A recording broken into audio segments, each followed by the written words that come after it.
dangereux. En position. Il va dire.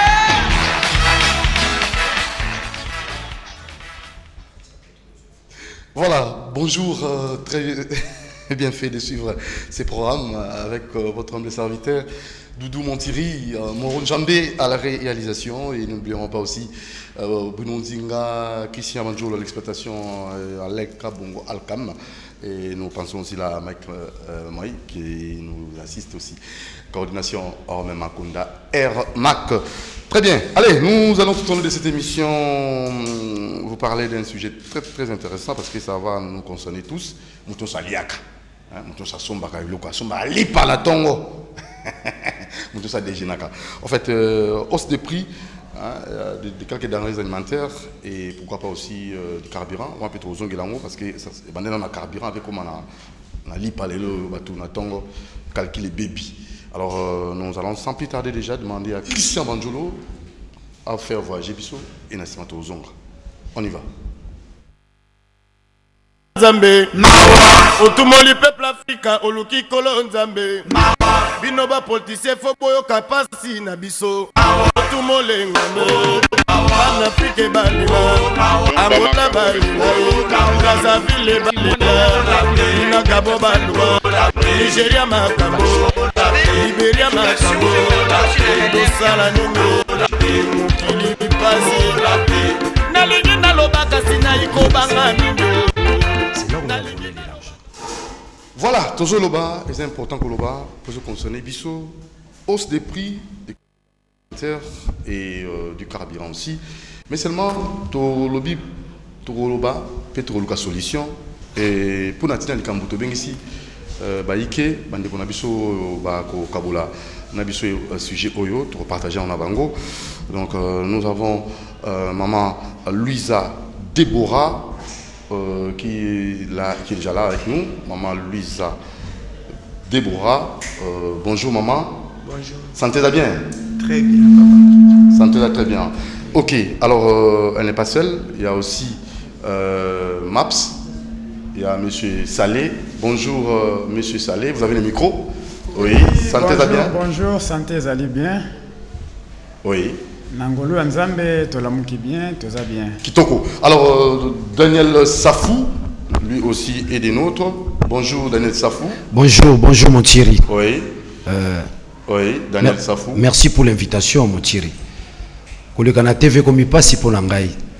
Pambate bayi politique bakomi ko bundisa ngai na le kana TV te. Bon, soki moto bengi singa na etando ya télévision, solo bongo azala makila kimbango, azala makila Tshisekedi. Merci beaucoup. Nakanisi obako bundisa ngai puna le kana etando ekete nzamba kotali sabango te musala na kosala eza musala 80 millions eza ya mama na ngai te ya bandeko na ngai te eza musala kotala boni boni Congo eko dinda biso bayimboka to kotala esengeli bongo biso bilenge to telema na bo pikilikini to telema na kozanga kobanga moto te to telema na kozanga kobanga liwate to telema na lokumu pene sengo ya kobikisa mboka na biso. Merci. Natondi obotondi. Ozali olekana na TV baboyote papa bakobengisa na ngunga elongo bani kobanga na okero. Merci beaucoup. Nazana elike oza mokonzi ya CCTV okobunda na leka. Naza réalisateur à kiosque. Bon bobengisa ngai bokobengisa ngai te po. Na sali bino ni. Oleka zala calme. Bokomi kobanga. Te lokote oleka. To bokomi kolia kanya. Lokote oleka. Zala no kimia oleka. Alors là nous avons aussi notre prophète oye pas ko intervenir na biso, prophète Nathan Mukoko, mbote no prophète. Mbote ndeko na biso. Sentez-ça bien. Nangula Nzambe za bien. Kitoko mingi. Merci. Et pour finir, monsieur Eric Follo. Eric Follo, vous avez le micro. Monsieur Eric Follo, pena biso to komeka ko sola makambo yo. To ngari ça la grand débat pour nous permettre moto na makanisina et appeler sa solution. Oui Eric Follo, bonjour. Bonjour Ndeko Doudou. Sentez-ça bien. Oui, sentez-ça bien. Le rythme il y a pays. Quand on dit ça bien, c'est pas bien entre bango toujours qu'on se base plus sur le plan spirituel. Nengue pasteur, prophète de Sassa Bisso, mais sur le plan charnel au Bageno, rien ne va. Voilà. Merci beaucoup. Alors c'est parti. Tobandi na Makamboya Osaka a pris la carburant d'abord. Moro, je crois que vous avez déjà les images pour la bandégolation, mais tout le monde a donné ça. Hausse, il y a pris à carburant 1880, 1890. Donc gasoil, essence. Alors, pour nous, un mot par rapport à ça. Doudou, natondi yo na motuno tuningai. Lelo yo balobeli carburé mati. Et kotisi biso na zunguluke. Tango nyonso carburé mataka e komaka pasi pona biso. Mais la ligne natali solo komoko Doudou mboka yo lo kutele ki makasi. Nele kwa matata mponyo carburé kitaka. O babengi na lokota français baril à carburé kitaka. Et sengela bongo carburé pe kita na ba station na biso. Tala escroquerie ya mboka ye lolenge ba kokumbela mboka ye libenga la bango ko tonda population o kapasi matata mponyo nako kapasi ya émission kiosque aux réalisateur au comment la journée ça lequel lobby je regrette matata mponyo mobomi ya solo ye wana te amemi biso na maponamité ye mobomi ya solo ya mboka ye prix ya tamu baril ekiti ya pétrole ekiti esengela ki bongo na ba station biso ba la mboka toka mo esengo carburé kita mboka eloko ekitaka te ba maintenir prix wana ba lié batu mbongo ebele na mboka ye baril ekita mais na ba station ekita te lelo siko emati ba matisi mbongo bino bozwaka wana tango baril la pétrole ekitaka botika kaka pétrole na prix wana essence na prix wana mbongo wana ekena na libenga nani ekena na libenga nani ba pétrolier ba ko contredinga te to telemaka to lobia baril la pétrole ko le kiti carburant zo kita o carburant fa kita to ganga carburant mukolo moko te ekiti na mobuwe to moni carburant e mati oui carburant mati to ko suka boni Doudou biloko ko matano lenge mwa ko sakana te lipa 200 francs comme 300 francs. Mais salaire à Congolais est matité. Misala na Congo est salamité. Batu bako vivre lo lenge nini. Dale sika pouvoir résoudre watu na kufa. Ba punzi biso constitution. Ba punzi biso accord. Ba confisquer biso indépendance. Nous sommes plus indépendants. Bitumbo zomo na dudunga na zoa na plateau ko ganga tango nyonso. Le la français, je suis à la recherche de l'indépendance recouvrée. Nous n'avons plus notre indépendance. Où est notre souveraineté? Et ça, les sociétés. L'IPMATI. Et comme mataka kapona nini, toko lonate, toko teke loko mokote, toko produire loko mokote, économie à Congo zali par terre. Mais na mibu les kaka, tozalaki na moi lisungi. Lisungi bande ko yao bazobenga les appuis budgétaires. Et gouta na Banque mondiale, et gouta na FMI. Biso ba imboka to bande ko bimisa 50% zo uta na mboka bapaya. Ata bolanda ka bande ko na biso ba koloba biso ba nationaliste. Oh nous sommes contre les impérialistes. Oh botika lolendo non? Mais 50% budget na msondo uta libanda. Tango bato wana ba moni bino boko brade ba carré minier na bino. Bino boko teka oya bino kita mboka esengeli bongo esali saba imboka pona ba mabenga na bino. Bato wana bako bendana. Isikanande concept asike ya kobima mauvaise gouvernance FMI bakena bango Banque mondiale bakena bango bapui budgétaire moya lisusu ezalité Doudou to koti na nzela ya pasi ya makasi na zongi na maloba kondo Tshisekedi tangu nyoso kondo banaye koloba le jour où les Congolais sortiront dans la rue sans recevoir un mot d'ordre c'est le début d'espoir de la démocratie na likambo ekomi ya kolia na likambo ekomi ya lipa ngala ndimite ba imboka ba kozela suba ba politique baloba marche baloba ville morte tolingi to bima biso moko e Doudou moto moko ta kosenga biso to bima ndenge biloko ko mata nako kenena maloba ya philosophe moko français alobi boye l'homme se forme par la peine moto ko baka moto na nzela ya pasi na nzela minyoko tala minyoko ekomeli biso kofuta ndako pasi kolia pasi mai pasi lotiliki pasi kela sabana pasi l'hôpital au passe ba memi biso wapi ba memi biso likolo ngunduka ya essence mboke kei mboke kufi ezali kamba soni lisusu te voilà Doudou na kosukisa na maloba langai ya moto bande mission esengela kina sengata moi minute mukie na baendo so bakowa pona koluka mboko ebonga mingi leki na ngai rosi tala lelo ebembe komi ya kobomba ebembe komi biloko kolia rosi azo sala sous politique ya se akufi na ye lolenge moko na Tshisekedi ako sala sous politique baza bilombe tango nyoso so to bisika boye tozala te bato tango nyoso babeta kasete bino ba congolais bobosanaka omoni bobosani Russie te tobosanaka ete tango nyoso so to beta kasete Russie ekolamusa biso pamba te etumba nyoso soki bokomi kozwa ba héros c'est que tumbane komi ya solo na nzela nde tokobunda likambo ya lipa tokobunda likambo lotili. Mais la solution pour nous autant ngite solution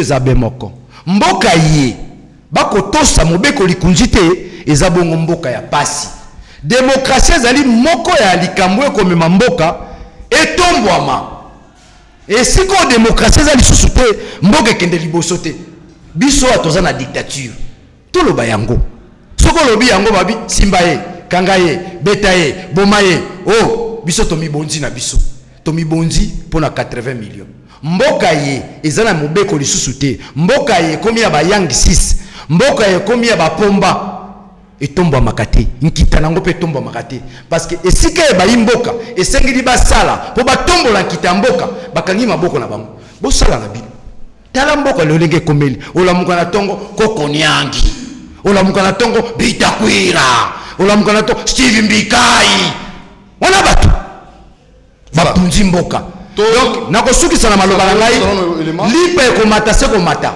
ekokita lisusu te pamba te loko soki mati mpona ekita oyo babengi na économie vous devez avoir une production forte une production économique biso production économique ezali te économie ya mboka bapunza yango économie ya mboka ekoma mabumu ya bato na bapoche ya bato ozolana ngai donc ndenge lipa ekomi bongo 300 ndenge carburant emati mpe bongo ekokita te esuki bongo mboka modiri mboka na yo na ngala ko modiri yango bango nde bazo modiri ngai babotolinga lipanda na ngai babotolinga souveraineté na ngai ngane na modiri bango omoni malédiction te lipa ekomi be komata bongo mokolo moto akozanga lipa na bamoni bashaka zulu na mboka te tolanda réaction à population pour la hausse de prix il y a mapa pourquoi pas aussi à carburant suivons.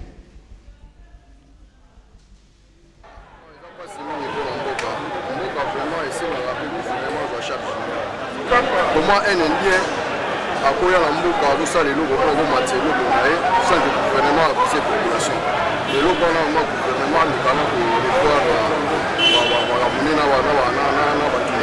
la monnaie il a passé ça va faire souffrir le peuple congolais.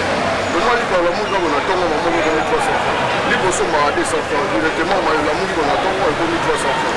Vraiment il a vraiment passé. Il a passé. Alors on sent la population tout dans attitude vraiment ya komisa na tene to misana kata na mobutu.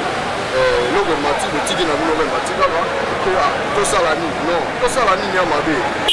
Dans l'époque, on a la colline à Congo Braza, là on a Congo Braza, on a des classes pour moi libématique, mais on dit que pour que nous boulangerie quartier de son maman, quand son maman pâté, on a une libématique, on va dire que libématique à 50 francs, et comment dire 60 francs. 10 francs, on va dire ça, mais son maman pâté. On sait vraiment la peuple congolais, tout la pleine habitude, on a tout la colline en mboka, on a vu son année, son année, à conduire la ligne mboka, on a vu son population, tout en mboka, son libématique. Et l'eau de mati, tout est bâti de maté, il fallait farine de mati, de éviter. On y est mati, c'est bon. Maï passe, de éviter. Donc, pas de voir l'eau pour les a passé. Nous sommes dans le temps où on a 2000 francs, et on a 5, on a 5. Nous avons parce que comme on a dit, on a 3000 francs. Mais ils ont passé. Ok, merci. Bon, nous allons les lignes aussi longtemps. Parce que Matissa, donc, car nous sommes matés, où tous à la calamité. Na 1080 sur combien âge de commune à 9 donc on a que les gens handicapés même pas misala pour ça au biso somme ba carburant donc toi somme déjà carburé le temps où on matisse ça monte que est-ce que porte les gens à la canne donc les autres qui c'est donc baby ça makambo bateau bazo bula ils ont nyoko là bas remarquer si posant batara si posant carburant 20 000.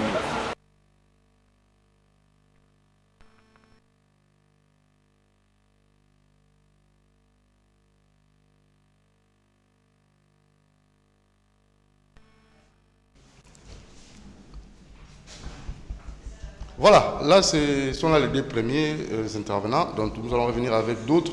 Tout quel n'est pas maman, parce que maman de Moutou Bazali, Gérenda quoi, je suis à maman, tout sa maman Louisa Déborah, maman concert na biso au de ça rané awa na koliki était moi dans Zolanda yo mbote maman mbote papa oui en tant que maman on s'est appris en fait à carburant d'abord na mali papier matitalo yo ça kolobadi vraiment problème o ezotungisa biso etant que ba maman ezali kamomoko ya mokete ya wana nazali vraiment kosenga na ba maman nyonso to telema to défendre mboka na biso na ba prière na makambo ebele parce que esika tozo kende ata koza na miso te mais vraiment il faut mona elingolo baboye nazwi chance ya kovanda libanda nazaka na mboka Cameroun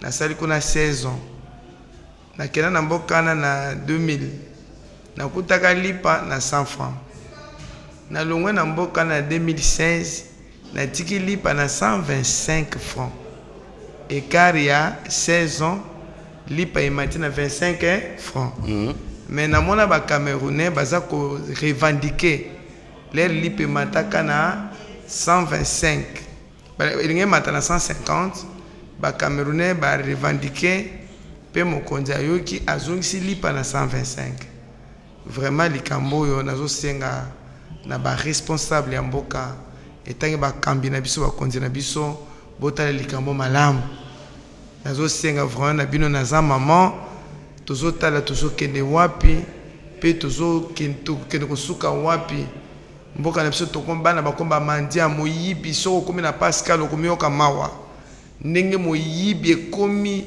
er moko mokomoso bakangi moyibi na yebise bobeta ete nzala ndezo sala ye alors bandeko na telemi etant que maman nazo senga na ba maman nyonso ezala madame quand je parle de maman donc nazo ba tendance nyonso ya mwasi ezala ba maman bazana parlement ezala ba maman bazana bazamba na bilanga ete boya to kutana to sangana ete to bondela nzambe po ete nzamba pesa esprit malamu na bakambi na biso ba comment gérer le pays pe nzambe apesa biso donc apesa boanya likambo nga nazolela mingi tolobaka poto non nga na wuti na pays d'Afrique na baninga ba africain bazaka na richesse ya pétrole na bois mukutu pétrole ya malonga te bazami na cacao à Camerounais mais baza bien organisé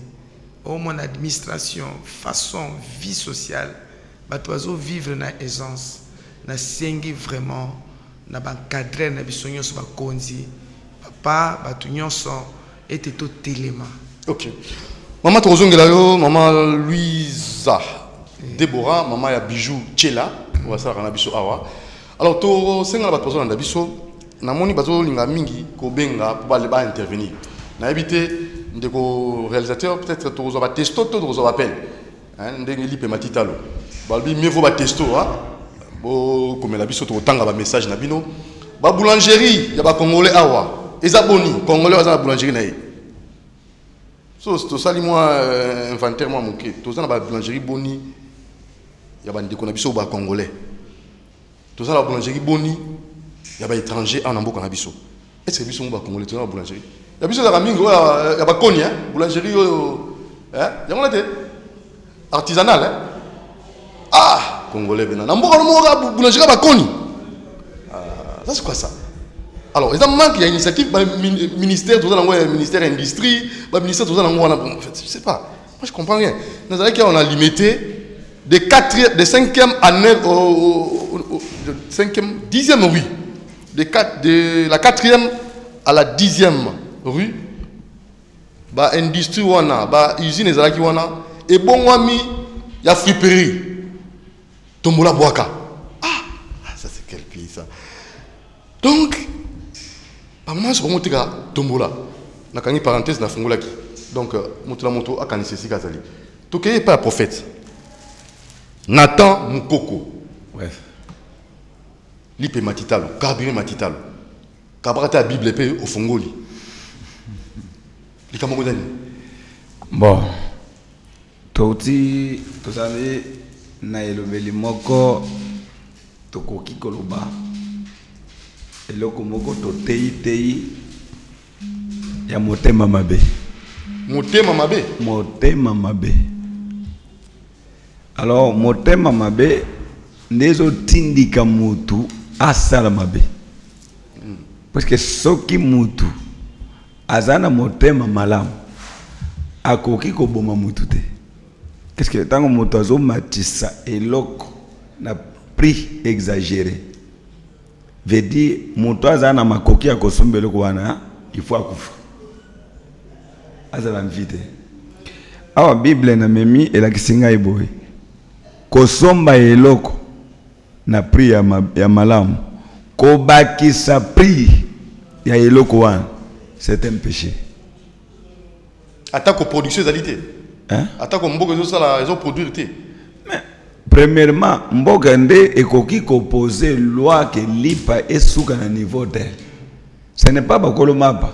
Bakolo mapa baza be indépendant parce que mboka yango moko bazo faire vivre batu baza na mbongo na indépendance, batu baza na mbongo te ba pauvre nde bazo vivre dictature na boloko. Parce que moto mbongo soka côté atana dossier déjà ya bomi mutu. Pas même 50 minutes, il peut payer l'argent abimi akei même à une infraction. Au Congo c'est normal. Papa pareil judiciaire na biso ils ont malamu te. Au Congo, on commis bien que la justice élève la nation. Alors maintenant, mais ici chez nous, c'est l'injustice qui détruit la nation. Ce n'est pas élever la nation. Si on a la Bible, est-ce que la Bible n'est pas sa solution? Na hausse des prix, l'hypématitalo. Bible n'est sa solution. Parce qu'au commencement était la parole. Tout ce que nous voyons, est créé par la Bible. Bonjour Doudou Montiri. Lipa ezalaki 200 francs et Mati 300 francs. Bolo Belango pardon. Dollar et Mataki basali nini? Dollar. Hein? Tocha banini? OK, mo to bongsango. Oyo komi ba jeton nini? Ndeko sidiki na boy otanga message nous tezande moulayi hein, excusez-moi. Salut c'est Chilo Ntingi depuis la commune d'Ndjili Congo à danger. S'il vous plaît, 5 fois. Congo est en danger. Libre matitalo. Dollar et mataki. On a pas de dollar le papa. Tout le monde a un sujet du jour, s'il vous plaît. Bonjour Doudou, c'est Saint Berveli depuis Bandalungwa. Le pays va très mal. Nali papé. Et comme il matatalo. Toké na testo mosusu. Totanga pour bazar pour le mingi natanga un message télé. Salut Doudou Montiri, c'est John depuis Lemba. Pourquoi Daniel Safou n'est pas split sur kiosque? Papa, ah on a un réalisateur à kiosque était, hein? Ah parce qu'on a dit présentateur et émission à la pointe. Sur une question il y a kiosque, botou nangai après émission, on a repris Sabino et Yanou. Daniel Safou, on les canaille, ça problème t. Bonjour Doudou Montiri. À la pointe, pas de commentaires, c'est sous l'impulsion du Raïs Yango Lipemati. Oh, c'est monsieur l'avocat. Vraiment. Alors, tu peux savoir papa à monsieur Eric. Avant après de la prophète Nathan mon coco pour makambo ya bonzambe pe ko résoudre les problèmes na li parce que il m'a dit il faut aller prier, il faut prier na makambo sambela te faut sambela. Est-ce que prier comme na makambo sur mariage sambela. Voyage sambela na lipe matita to sambela na kozongela après Eric Folo lipe matita production ya malunga to za mbokati. À qui la faute? Monsieur Doudou, je pense que ça mbala liboso te o na ko beta c'était pour na makambo etali hausse des prix de Doudou. Soit à carburant, si kao ya lipa. Soki na ko zala moi bref moké ya ndeko Doudou to tala carburant ou baril à pétrole parce que tu carburant faut te préciser baril à pétrole et qui t'attire à $50 américains. C'est la première fois dans le monde, chitouane ça les mailles pétrole dans le monde à $50.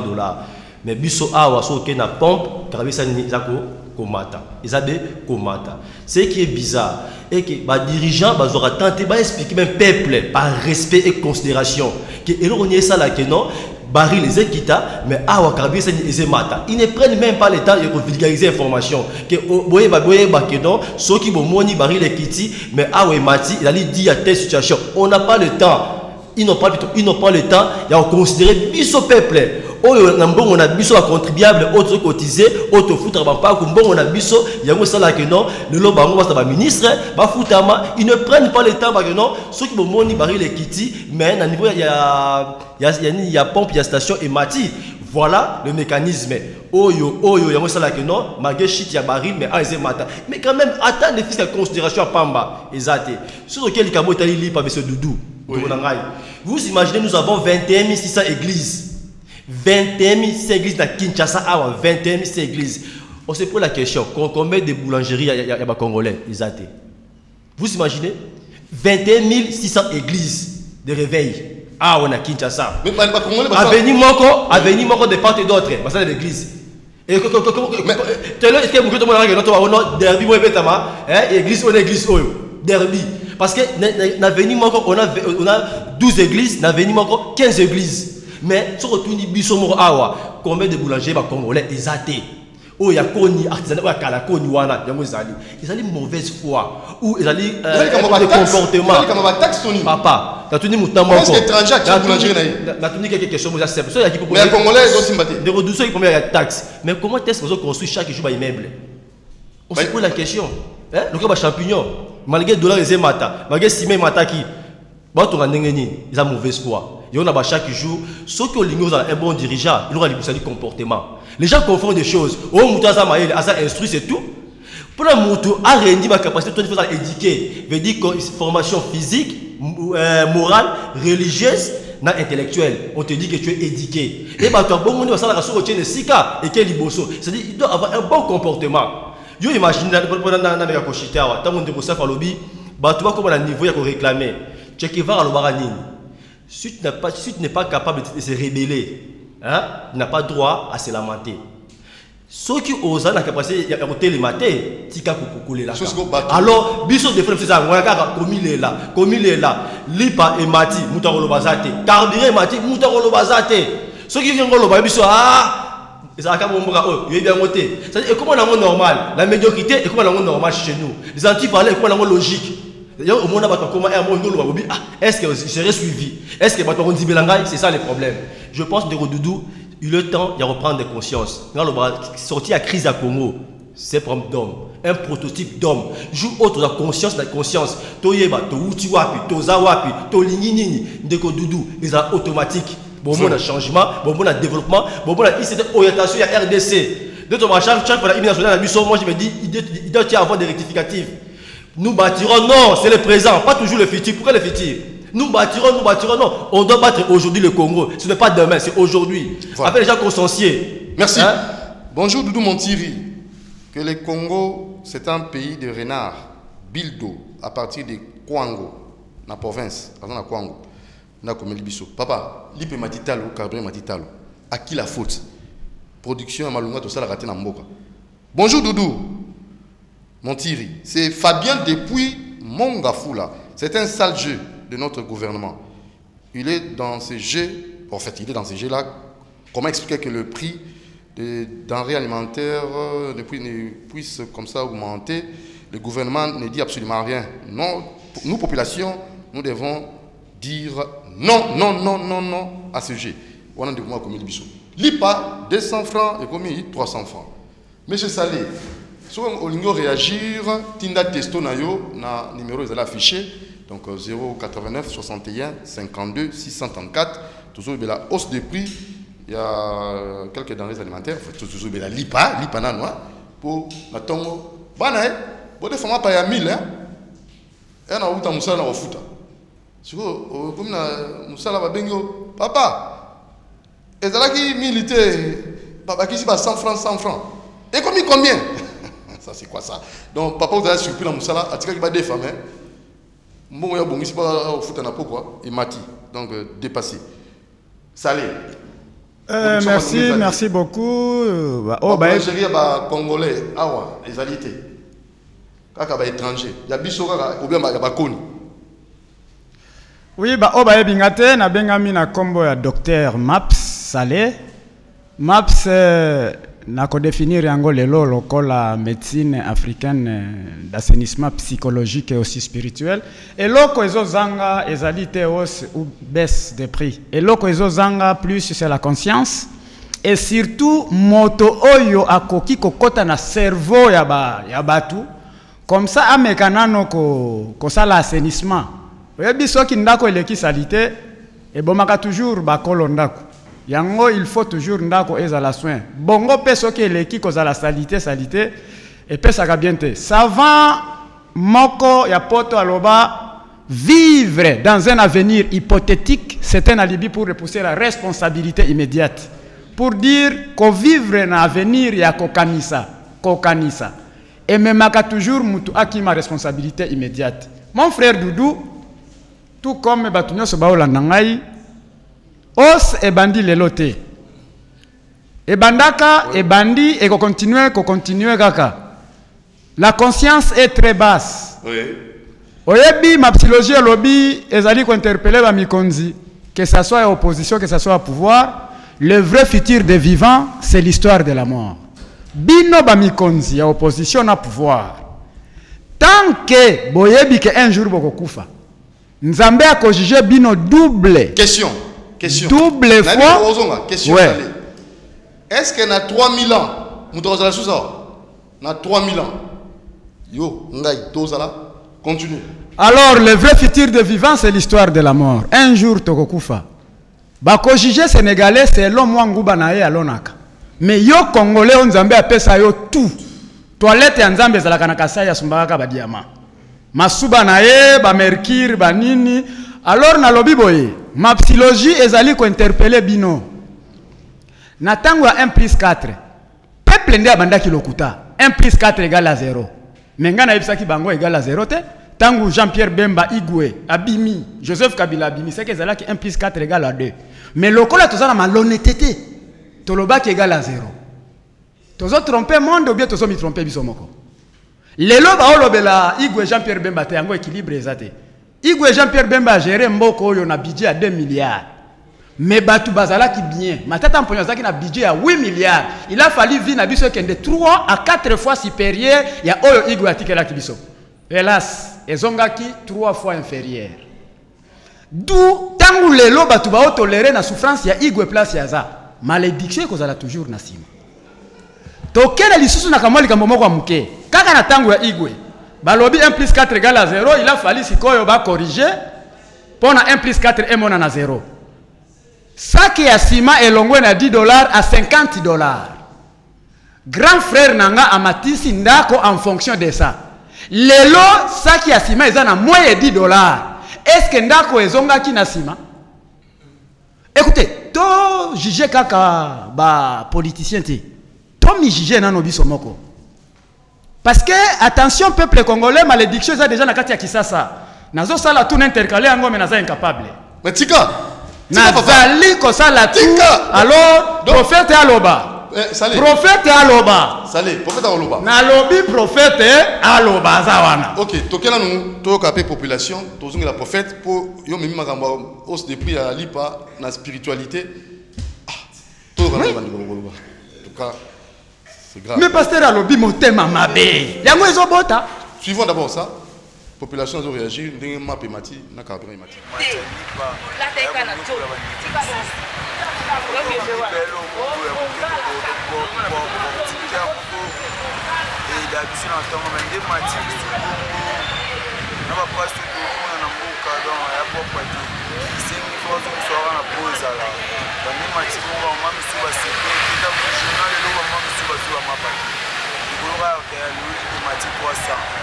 Et ça, il faut bien sûr qu'il tient au moins la prise à la bien.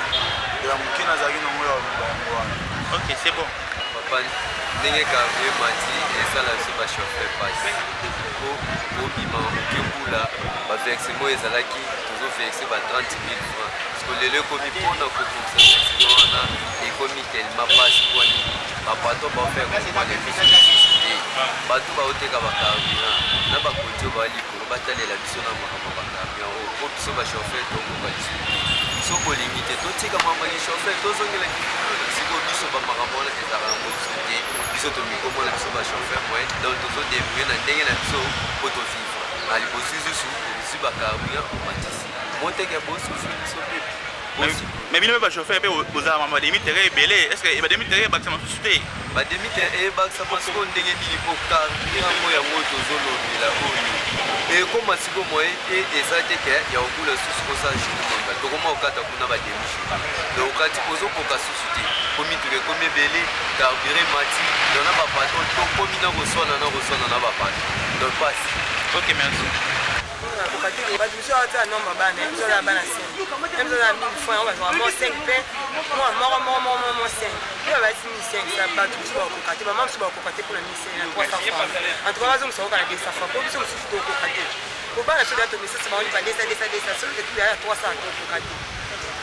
OK, merci.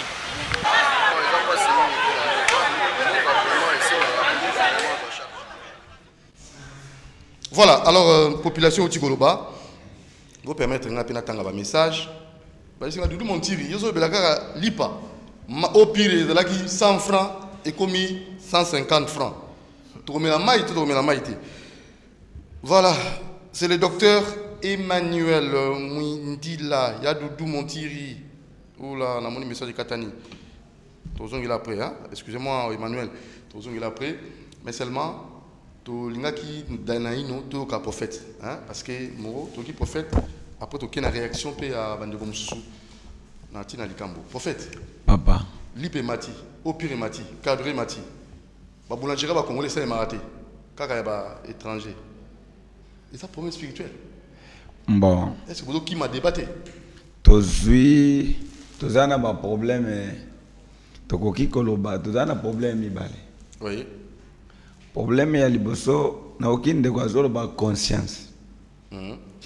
Soki tokei na 1 Timothée chapitre 2 lobi nzamba zana pousse na batu nso na connaissance parfaite. Connaissance parfaite ezo sala ke mutu a découvrir que nazo sala mabe. Mutu ayeba pensa ke nga eloko nazo sala lobi nanga na uzalandeni po mabe nyonso ezokoma na niveau ya nation ezosuka na mutu asalika ye moko te ezosuka na génération ne nyonso mpele meme mabe wana ezovanda na nation nyonso mobimba normalement ezabiloko nazoteya mikolo oyo pendant na jeune na biso ya 60 jours nazali kolobela likambo ya liboso motema mabe tolongwe na motema mabe chikoyo nazolobela likambo etali tricherie l'influence de tricherie donc toloba makambo ya lipe matitalo lipa carbe matitalo na mamba tricherie oui na niveau nani oui quand nous l'influence de tricherie veut dire quoi tricherie tango ezo influencer sokinga na yibi yopo yipo yepe kuna yipo au kuna yipo oipa yipo oipa yipo oipa yipo c'est mauvaise gouvernance mais c'est ça les mauvais motema mabe la mère de tout motema mabe puisque mais yo na mono lati ba saki saki ni lati saki eza jeûne et prière oui lati la moni lipe matitalo mai zo mata plus zo sambela plus mai opire mati lipe zo mata so ba jeûne et prière ezo sala tozo zongisa zo ngamunase jeûne et prière ezo zongisa ngamunase te tango tobandi koloba boye eza na biloko ya koloba na biloko ya kosambela oyo eza ya koloba pourtant tozoloba peut-être conscience ya mutu wana ezalaki bafoué peut-être ezalaki amvoûté peut-être ezalaki borné conscience ya mutu wana ekofumba papa ministre j'ai fait mal azosambela l'église na yo député ou azozwa salaire combien ya fonctionnaire il faut qu'on mette 18 ans hein salaire ya député moko n'est pas fonctionnaire il faut ça la 18 ans pour avoir un bon wana il y a son kolomo wana moi matin yo sambela l'église doza mbata ndengi wana papa dis-moi un peu matin na uti côté na tongo lelo c'est ce que tu viens de me dire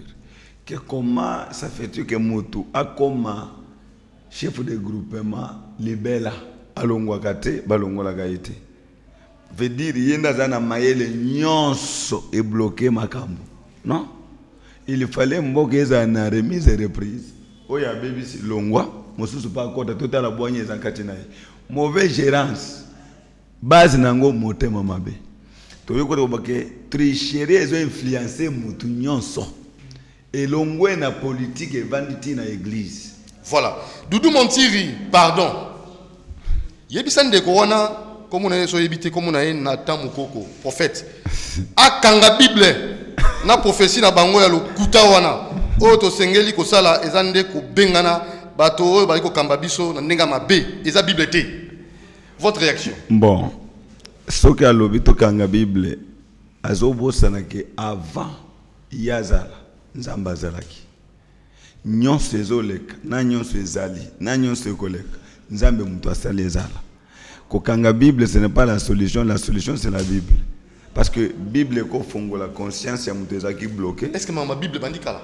Tu bandi lelo tu bandakala? Et bandakala. Mais effet nango on ne le sent pas. Parce que là c'est la nation, vous priez pour la nation. Oui. Mais il y a aussi tricherie au niveau de l'église. Oui. Et influencer par tricherie au niveau de l'État. Oui. Alors on est où va tout ça qu'on parle que c'est comment? Bon. Sikoyo moment o tozali nde moment ezo senga ba faux na ba vrai ba paraître. Nana kondimela yo sikoyo. Mondimia sor. Nani akondima makambo zo ba. Soko boyi kondima molimo e kondimisa yo. Bango ba mindi makazazi ya grand prophète en nation akondimo ndeni yo bimika siko na TV. Bon soki mutu aboyi kondima. Soka kufilelo. Akondima musa tikala kondima te. Soki pa tochi moi défi, to sera moi petit défi. To benga ba to bazo boya kondima. Toro bamba lokola yo boyi kondima ke nzamba azalaka te. Lobi okozala te. On peut s'abiso en fait délai. Oui. Lipemati, maemati. Oui. L'homme sur mata. Oui. Na ningo sambela wana. Top chrono. Solution est en temps. Solution premièrement, il y a que nzambe pas beta kabato.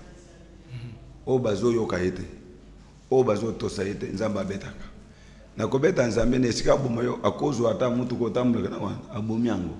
Na nzela to utiko utika camion mibale ziki. Mama moko nazaki ne liboso na mutu ka toninga papa. Mitu ke sala kisida boye na nzela zo ya profane bité oyo nzamba beti bango bato mibale ba malfaiteur parce que les péchés marchent là où il y a les péchés. Masumu etambula ke sika boyenge benezate. Donc nzambe pe afrapaka. Église est belée. On va revenir avec vous. Oui. Ntingi Pululu aussi. Azo analyser. Nasima Torozongi Labino. Motomo Mora Ozamaloba pour la solution. Pour la Makambo. Suivant.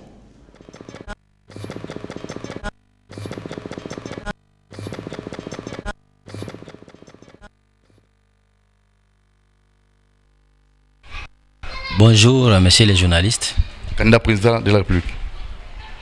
Olobiango donc peuple congolais candidat na bino président de biki yeyo yo oyo ozali soki ozasuki candidat président de biki oyoka no pasité ko perdre temps na ote yako sala alliance na ligue des serviteurs pour ko gagner te thermomètre pour nani lelo to ko lobela thermomètre comment nganga c'est une thermomètre na zobela to yoko la peuple congolais biloko oto yaka nango po maye bozo tanga mingi bozo bosana po tellement ba calculer mathématique lege belé mususu français hein o kolaki na français te yoko la français tango comme député ozongeli classe o moni importance à classe nde baniko yoka ma français ozo yoka na français mozo comprendre te alors tikana limbola kana lingala pour que o comprendre sikani nozali responsabilité na ezali nini thermomètre o ezali nini thermomètre pour toute la température batala na température nzoto ndeti yo na kota la température nzoto so balongolo elamba hein total soki ko pesa combien ozomban to teli en attendant to solola thermomètre ezo aider biso kota la température alors température ya nini température ya Congo omoni température ya Congo alors to kotanga na livre ya bon sens article 366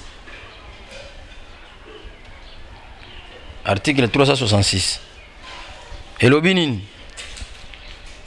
connaître la température grâce au grillon pour estimer la température extérieure en été comptez le nombre de fois qu'un grillon chante en 15 secondes diviser ce nombre par 2 et rajouter 5 pour connaître la température extérieure bino bato vous en a pouvoir majorité ba député ba sénateur gouverneur ba ministre présidence de la République, vous avez un pouvoir. Mais pour comment connaître la température de l'extérieur? Température du peuple congolais. Thermomètre. Balobi, Ogozwa nini? Balobi Ogozwa. Donc, c'est là. Tala, on est malade, hein? Tala. Puis c'est combien? Mon rouge, on a combien? 37. Ah, on est malade. Mais, ils sont en bonne santé. On est malade. Mais tu souffres. Tu es malade. Donc, Balobi, Zoa 15. Donc, tu nous as l'émission dans Bela. On malade. Pour connaître la température extérieure, comptez le nombre de grillons qui chantent pendant 15 secondes.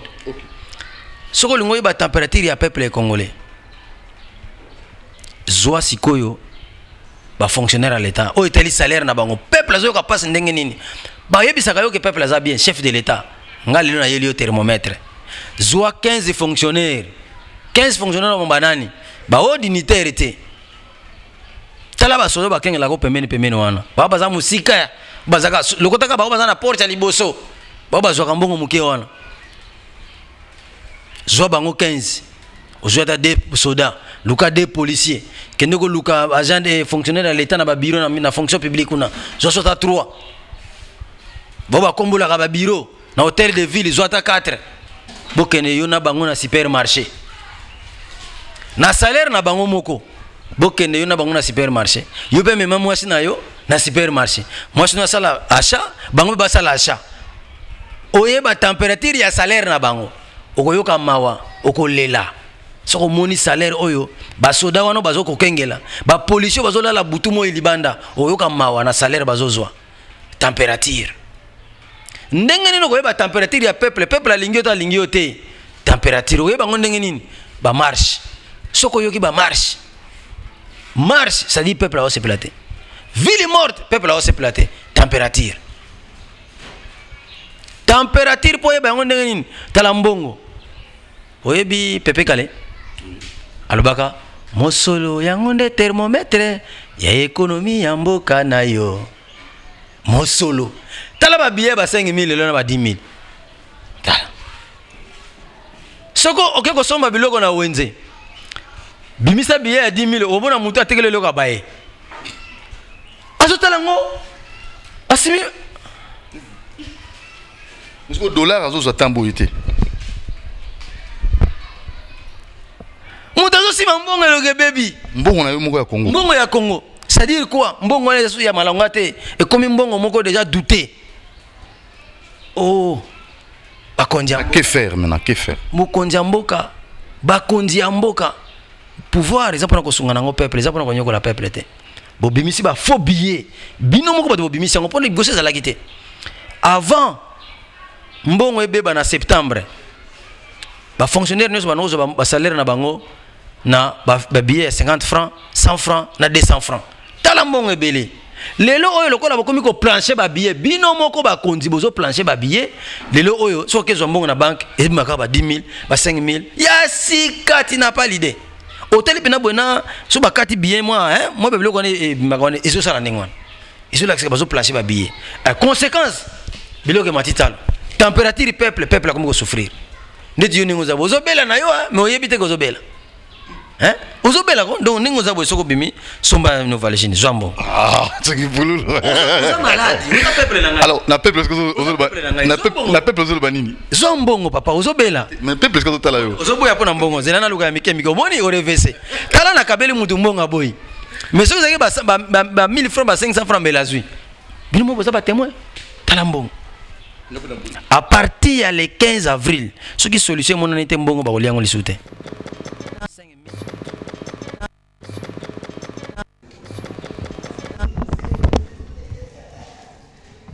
Voilà, là c'est un signe pour on appelle ça Makanisinaye et n'habite Eric follow. Réaction par rapport à la température, n'importe pour autour de bord. Je pense que souvent dans la à ça la réflexion moi bien Et au pays pour la température, je pense qu'il n'y a pas trop de commentaires à faire là-dessus. Ils sont clairs, ils sont clean, limpides, nous parlons en français.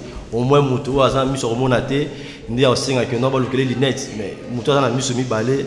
Je ne sais pas ce qui est vraiment la pasteur Baya, ou les prophètes, va prophétiser pour moi, je ne sais pas. Moi, je pense qu'ils ont. La solution, hausse de prix.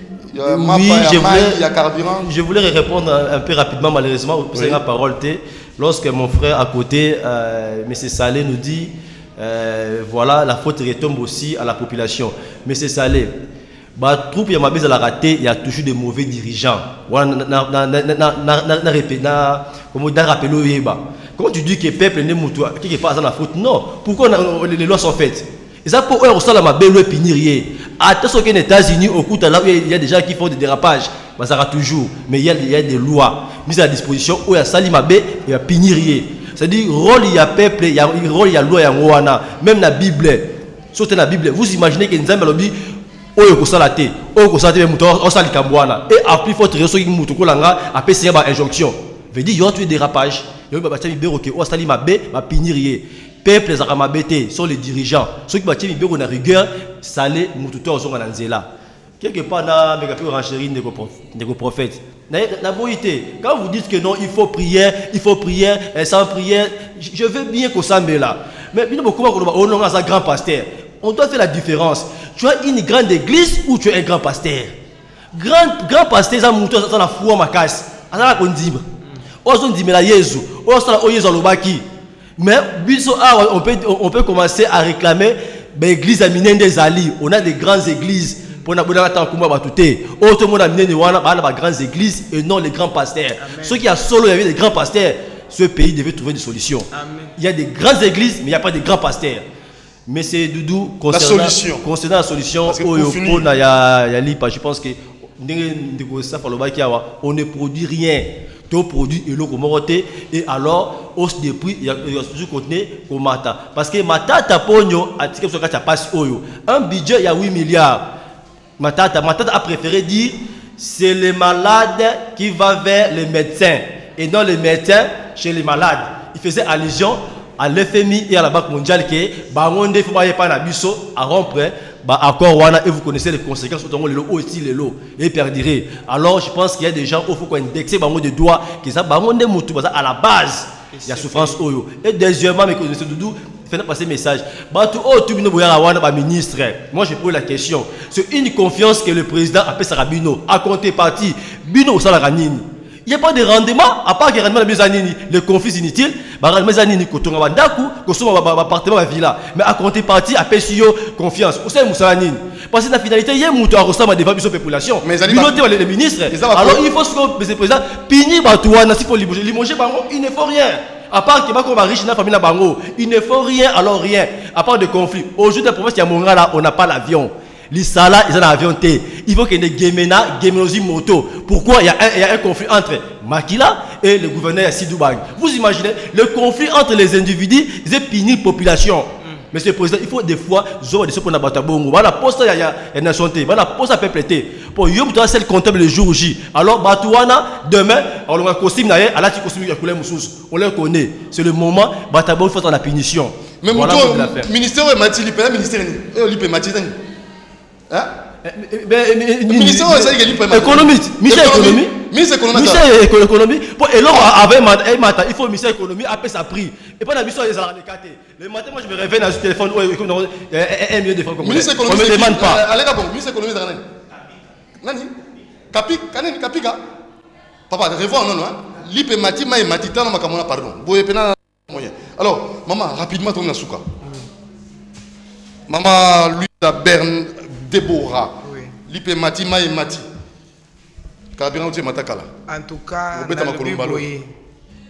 vraiment, na yo qui sou passe na makamo bandeko bazoloba bakondi président oza papa gare ya nation ndenge nini ozotala makambo nyonso na miso population zokufa mais munayebi ke mokonzi asala ye moko taza na bato baza nzengani ba ministre bazali pembeni pona avancement ya mboka.